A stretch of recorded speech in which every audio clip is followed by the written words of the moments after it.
meron ho tayong allocated na 12 billion at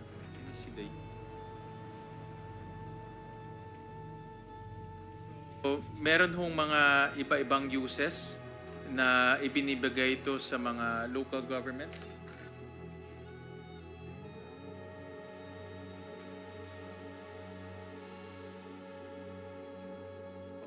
So, pwede hong mag-request ang local government dito po sa Local Government Support Fund.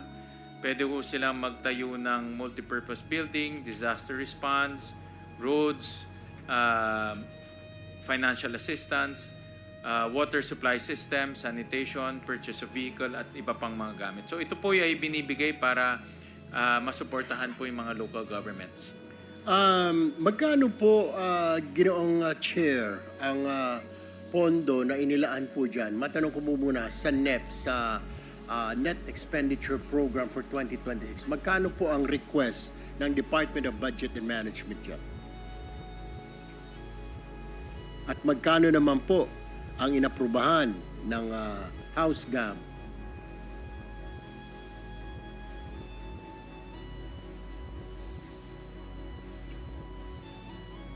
Ang sa NEP po ay 16 billion. Sa GAB is 20 billion tinaasan.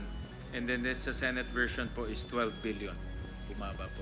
Maaari po bang malaman, Ginoong Chair? Kasi kung titignan niyo ho, kung susumahin ho ninyo, dahil ako naman ho ay chairman po ng Committee on Social Services, Welfare, and Rural Development. Napakadami po natin, Mr. Chair, na mga local government units, mga bayan, mga munisipyo, mga 6th-class municipalities na kailangan po talaga ng ayuda, ng tulong, dahil halos wala po silang income. Wala po silang pinagkukunan na pondo para makapagpatayo po ng mga nabanggit ho ninyo, ng mga health centers, ng mga even pagpaparepair ng kanilang munisipyo, clean water supply. Napakarami po natin, lalo na po sa mga interior na mga bayan po natin, far-flung areas, mga island municipalities, Mr. Chair. Hindi po ba kulang para po doon sa bilang na ilang libo po yung ating mga munisipyo, Mr. Chair?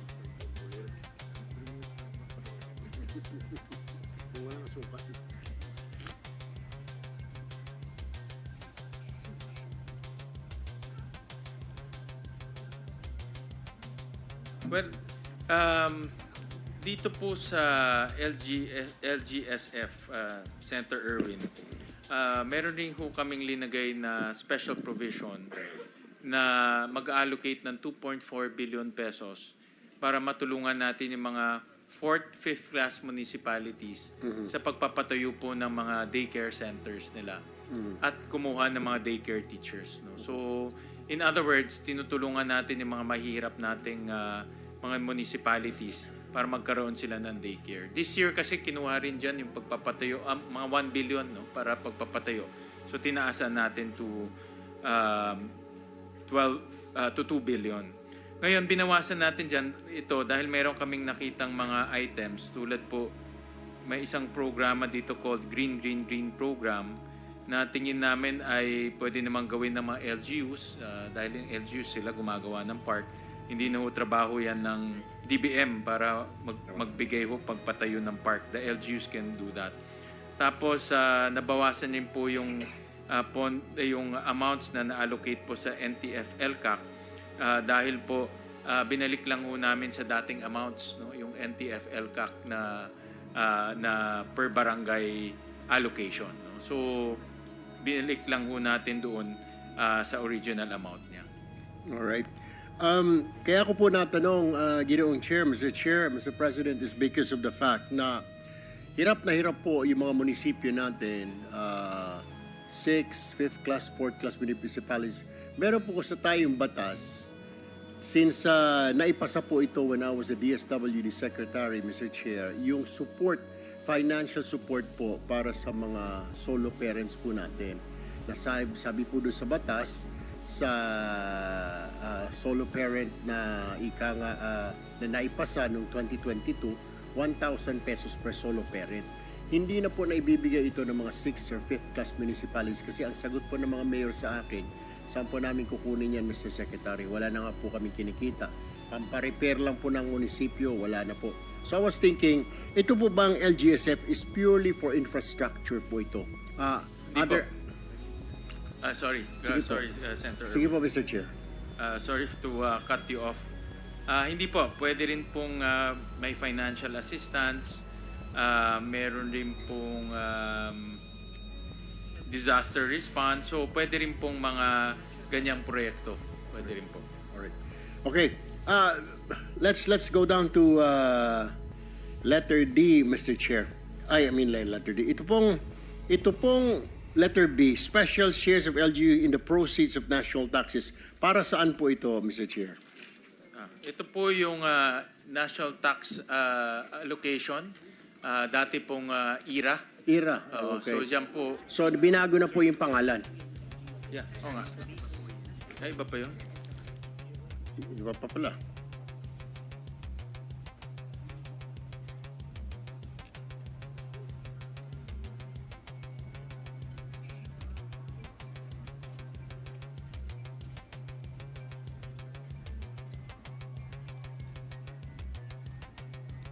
Sorry, Senator Irwin, I thought you were pertaining to the national tax allocation. Ang tanong niyo po itong special shares Opo. of local government units. Opo. In the proceeds of national taxes, 31 So billion po ito. ang breakdown ho nito, merong ang LGUs po, may share ho sila sa excise tax on tobacco. Meron rin ho silang share in the utilization of development and national wealth. Ito po yung mga Virginia type cigarettes, tobacco products. Tapos meron din ho silang share in gross income paid by all businesses and enterprises within ecozones. Ito po yung shares in incremental collection from value-added tax. And then meron din silang share in incremental collection from value-added tax. Ito yung share in gross income paid by all businesses and enterprises within economic zone. So basically, in short, yung excise tax on tobacco, meron ho silang share doon. Yung mga negosyo inside ecozones, may share ho sila sa VAT. No? So nagkakaroon ho rin sila ng share ho doon. I don't know, Mr. President, if you can answer this, but the question now is, saan po, namomonitor po ba ng DBM kung saan po ginagasta ito ng ating mga LGU? Or pag naibigay na po sa kanila, bahala na sila kung saan nila dadalhin itong special shares of LGU sa proceeds po. Well, sa kanila naman po talaga yon. Ang gusto lang po natin malaman, hindi kaya baka nasasayang po, Mr. President, itong shares nila at hindi naman talaga napupunta sa tama, Mr. President. Dito po sa yung sa tobacco, meron pong use of fund, Mr. President. For example, dito po sa burley and native tobacco products, shares in excise tax. Meron ho silang mga pwedeng paggamitan. For example, programs that will provide inputs, training, and other support for tobacco farmers. Programs will provide financial support for tobacco farmers. Cooperative programs to assist tobacco farmers. So, yung mga tobacco products, kasi pag bumibili ho ng tobacco products, may excise tax. Yung portion na yun, pumupunta po sa local governments. At yung local governments, pwede nilang gamitin yun for tobacco farming related activities. So pwede na lang gamitin yun. only those involved in tobacco Yes. manufacturing or agriculture ang nabibigyan po nitong shares na ito sa proceeds of national taxes. Correct. Doon po Correct. sa share in VAT, yun po ay forms part of the income of the local government. Okay. Pwede na nilang gamitin kahit saan yun. All right. Now, last question na lang po, Mr. Chair. Ito pong barangay official, letter E, barangay officials death benefits. 50 million po yata ito, if I'm not mistaken. Tama po ba, Ginoong Pangulo? Yes. Alright. Parang mababa po ito. Napakadami po natin mga barangay tanod, barangay chairman. At ang iba pa nga po, ano po ba ang requirements? Alam po ba ng mga barangay officials na ito na pwede silang mag-claim sa DBM kapag sila po ay namatayan? Ano po ba ang mga requirements? Na cascade na po ba ito hanggang sa pinakasulok-sulokang barangay na may matatanggap na pera at magkano po ang natatanggap ng mga namatay na barangay officials po natin? At from captain hanggang barangay tanod po ba ito o yung mga elected officials lamang po natin sa barangay?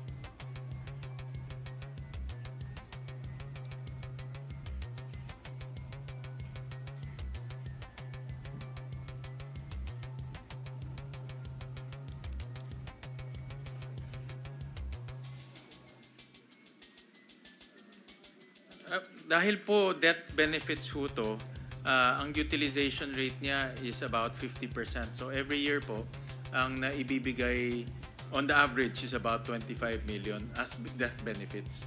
No, so ibig ko sabihin, humahaba yung buhay ng ating mga barangay officials. At Or hindi po kaya, Ginoong Pangulo, I'm sorry to cut you in.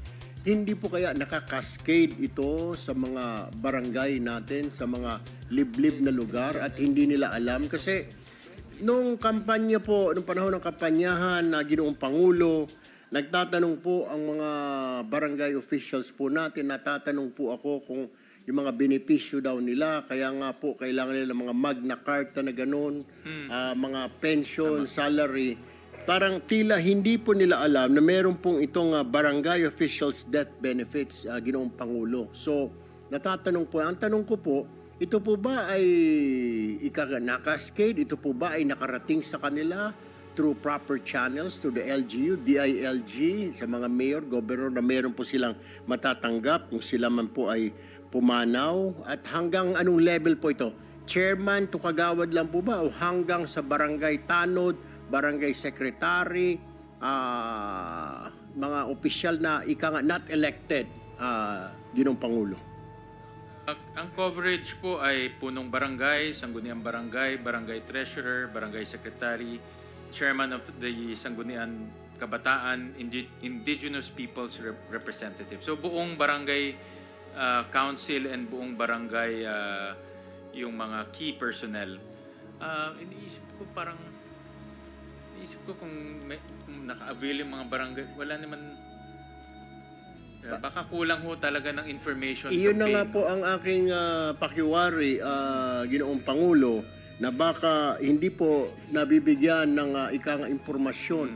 Maging ho dito sa Metro Manila, pag nagtanong ka po sa mga barangay officials, sabihin nilang wala silang benefit. Yung pala meron po silang meron silang death benefits na matatanggap mula po sa DBM. Yeah, maganda nabuksan ho ninyo para Senator Erwin, para naririnig ho tayo ng mga barangay. Actually, didictate ko lang ang mga benefits. So, Opo. for the death benefits, for punong barangay is 20,000. For burial benefits, about 2,000. So, 22,000 po. Sa Sangguniang Barangay, 10,000 ang death benefits. Ang burial benefits is 12,000. Ang barangay secretary, ang death benefits is 10,000. Ang burial benefits, 2,000. And pareho na ito for barangay treasurer, chairman ng Sangguniang Kabataan, Indigenous Peoples Representative. So pareho na rin silang 10,000 for death and 2,000 for burial. Okay, Ginoong Pangulo, isa pa akong katanungan, ano po mga requirements po nito? Paano po, aside from death certificate, okay, ano pa ho ba ang kailang mga requirements? Ikalawa pong katanungan, Mr. President, meron po siyang death benefit. Makaka-claim pa ba siya sa Social Security? Makakalapit pa po ba siya sa DSWD? Kasi nagbibigay din po ang DSWD ng mga burial benefits, or ito na, pag nabigyan siya na nito, death benefits na ito ng DBM, wala na siya hindi na siya pwede mag-apply sa DSWD, sa SSS, Ginoong Pangulo. Ito po ay on top, Senator Erwin, His Honor, Mr. President. On top po ito. So in other words, pwede pa siyang makuha yung kanyang, kung siya po ay nagbabayad po sa GSIS voluntarily, makakakuha siya ng benefits doon, at pwede pa rin siyang lumapit po sa iba pang mga agencies na gustong tumulong sa ating mga punong barangay, sa LGU or sa DSWD or sa iba pang mga ehensya. Panghuli na lamang po talaga, Ginoong Pangulo, pasensya na po kayo. Ang tanong ko po ngayon, saan po magpa-file? For example, isa pong kagawa doon sa barangay sa isang isla sa Palawan, namatay po, saan po siya magpa-file? Sino po magpa-file? Pwede ba yung kanyang asawa, kanyang mga anak? Ano po ang requirements, Mr. President?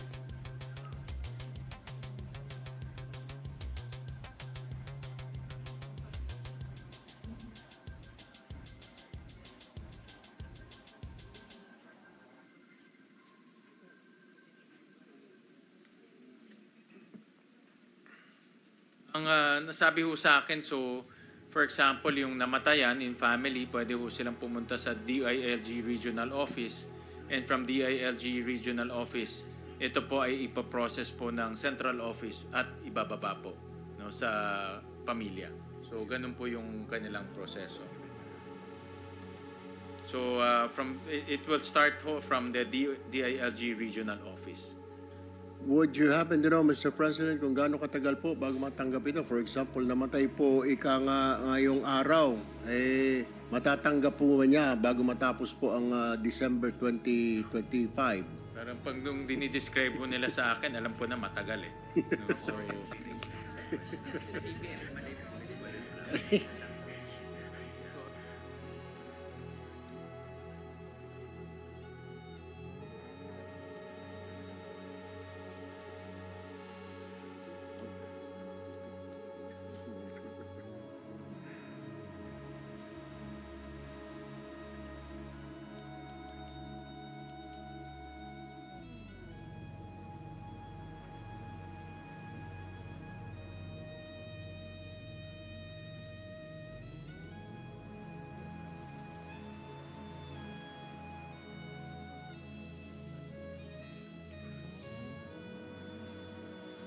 Baka Ginoong Pangulo na ibibigay ito sa first death anniversary. Kasi po kung dadaan pa po kung sa island po siya, dadaan po siya sa provincial DILG at regional DILG, tapos sa main office DILG. Tama-tama po sa first death anniversary po ng tao, nakakatanggap po ng check na worth 22,000. Baka. Alam.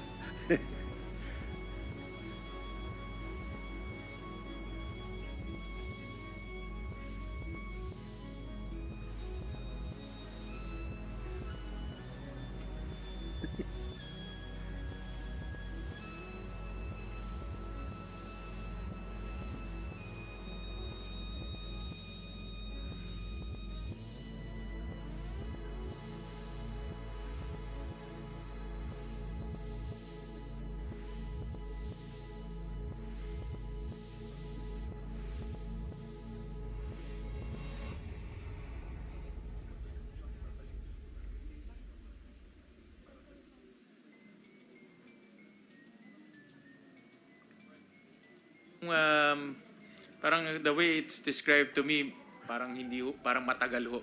Kasi hindi masagot eh. So, you're absolutely correct ho. Ito ay isang bagay. Maliit na bagay. Tama kayo, Senator Erwin. Actually, you're absolutely correct. In the scheme of things, 50 million compared to billions, barangay compared to the other positions, parang hindi siya napapansin eh. At maraming salamat at pinansin nyo dahil we have 42,000 barangay officials. And the way it's being described to me, parang matagal nang hindi napansin to. At dahil walang nagre-reklamo, walang nakakakita, hindi ho pinapansin. But si Secretary, our new Secretary, si Secretary Toledo will take a look at this and suggest to us the most efficient way of paying the families of the deceased. No, dapat hindi ho umabot to ng matagal. Pag-apply ho nila in a matter maybe of weeks, mabigay na. In fact, maybe we can tweak the budgeting. Baka pwedeng ibigay nilang sa DILG, sila na magbigay. Tama. Bakit pa pupunta ng DBM, Secretary? Bakit pa pupunta ng DBM? Ba't hindi nilang DILG ang mag-dispense? Diba? Para wala na kayong sakit ulo. Diba?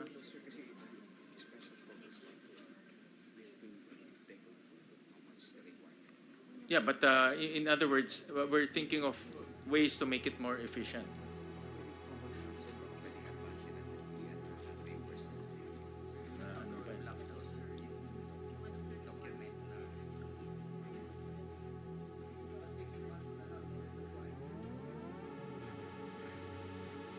Sabagay, death benefit naman yun. Death benefit, hindi burial.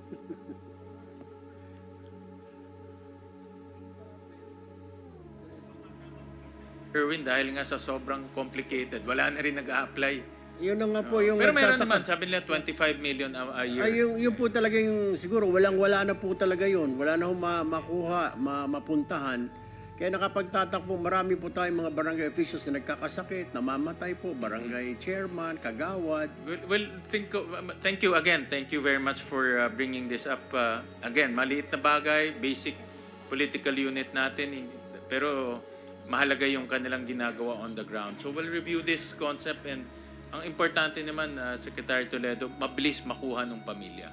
Opo. Yun ang pinaka-importante. Ako naman po Regardless kung saan yung pondo, dapat makuha nila kaagad. Ako po yung maasa na sa ating bagong kalihim ay masisilip niya po ito. At tingin ko naman masigasig ang ating bagong kalihim. At kasi yung siguro mga nakaraang panahon po, nakapokus sa iba yung ating DBM. Ngayon siguro po, with all this, we're hoping and praying na iba ang magiging focus po ng ating bagong kalihim na ipinagkatiwala sa kanya ng Pangulo. So ito lang po siguro, Ginoong Pangulo, ang aking pong kahilingan lamang ay itong mga benefits po na ito, itong mga pondo na ito, dapat po maibaba talaga sa mga dapat ibaba at ika nga yung information dissemination, Ginoong Pangulo, Ginoong Chairman, Ginoong Secretary, kasi po para, ika nga, meron naman pala po, ngayon ko lang ko nga po nakita na may death benefits po dito, kung hindi ko pa po tinignan yung fine print, na meron palang barangay officials death benefit. So yun lamang po, Mr. President, Ginoong Pangulo. yes, if I may intervene, just with the indulgence of Senator Villanueva is recognized. Thank you very much, Mr. President. Senator Erwin, thank you. I would just like to propound what the good chairman stated a while ago. And I support him. Why don't we just go from DILG straight to the barangay officials instead of going back to the national government, to the Department of Budget and Management? I think it is important because that's the main reason why we are discussing and scrutinizing the budget. And if we can come up with a solution that will expedite the program implementation, then why don't we do that? If we can have the commitment already of the good acting secretary, Mr. President. Just to put that on record that I'm in support with that suggestion made by our chairperson. Well, that's the most practical approach that we can do is just transfer the 50 million to DILG dahil ang DILG, they talk to the barangay officials on a regular basis. Directly involved. Correct. And it saves the hassle sa DBM pa to, diba, to mag-dispense ng 22,000 para sa barangay Pero officials. Ginoong Pangulo, Mr. Chair, di po ba, ito po ba itong pag-distribute ng death benefits, ito po ba ay isang batas na pwede pong, ay hindi po pwedeng ilipat, or ito po ay memorandum order lamang po, MO, or office? Ano po ang legal basis nito, Ginoong Pangulo? Kasi kung meron pong batas dito, baka mahirapan naman po tayo i-transfer ito, Exactly. Ginoong Pangulo. Yes, we submit, Mr. President.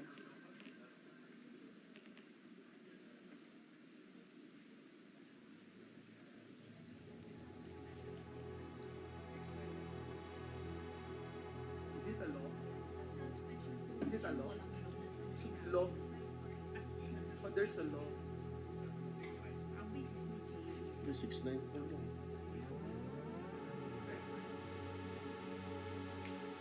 So it is explicitly, Mr. President, Mr. Chairman, is it explicitly under the law?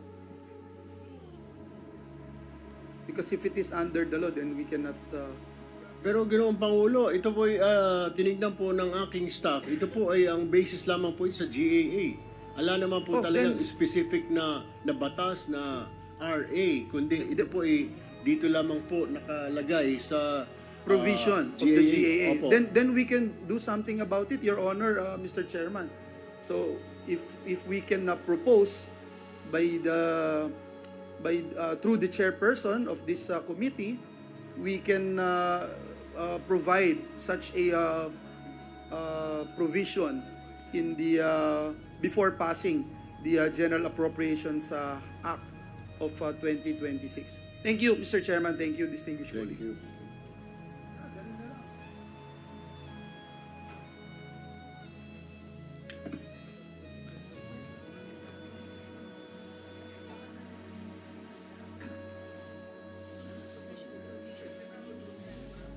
I will take the suggestion of Senator Joel, Senator Erwin, subject to further legal.